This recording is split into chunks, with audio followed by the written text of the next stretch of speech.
দেখুন, যদি আপনার বাড়ি হতে, হতে কোনো না কোনো বাধা আসছে, বাড়ি হচ্ছে না, কোনো না কোনো কারণে ক্রমশ আপনার বাড়ি হতে গিয়ে বিভিন্ন বাধা আসছে। আপনি একটা শখের জমি কিনেছেন, জমি পড়ে আছে, আপনার বাড়ি হতে চাইছে না। এমন ক্ষেত্রে খুব নিরাশা চলে আসে মনে, তাই না? যে মনে হয় আর বোধহয় বাড়ি হবে না।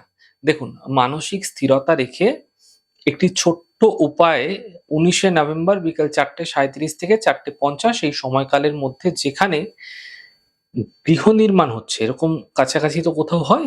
গৃহ নির্মাণ হচ্ছে, কোনো মন্দির নির্মাণ হচ্ছে। বিশেষ করে যদি গৃহ নির্মাণ হচ্ছে কোথাও, এরকম স্থান থেকে তাদের পারমিশন নিয়ে তাদের জিজ্ঞেস করে সেখান থেকে একটা ইট নিয়ে চলে আসবেন। মাটির ইট হতে হবে।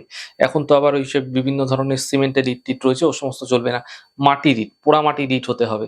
সেখান থেকে নিয়ে চলে আসবেন এবং সেই ইটটি আপনার গৃহে রেখে সেই দিন থেকেই প্রতিদিন সামান্য কাঁচা দুধ এবং সামান্য গোলাপ জল ইটের মধ্যে দেবেন এবং দিয়ে আপনার ডান হাতের অনামিকা আঙ্গুল দ্বারা সেই ইটের মধ্যে দুধ, গোলাপ জল মিশ্রিত অবস্থায় সামান্য ডলে কপালে তিলক করবেন।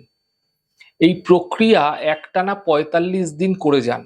মাথায় রাখবেন যে সময়টি আমি আপনাদের জানিয়েছি, এই ইটটি তখনই কিন্তু আপনাকে নিয়ে আসতে বলেছি। সেই সময় দেখে এই প্রক্রিয়াটি করবেন।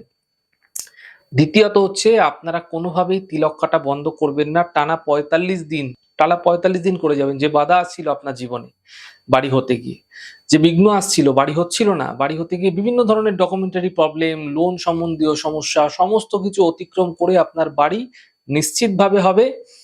আস্থা রাখুন, ভরসা রাখুন। বিভিন্ন বাধা বিপত্তি অতিক্রম করে হলেও আপনার বাড়ি হবেই হবে। প্রক্রিয়া করে দেখুন। নিশ্চিত সুফল মিলতে আপনারা দ্রুতই দেখতে পাবেন।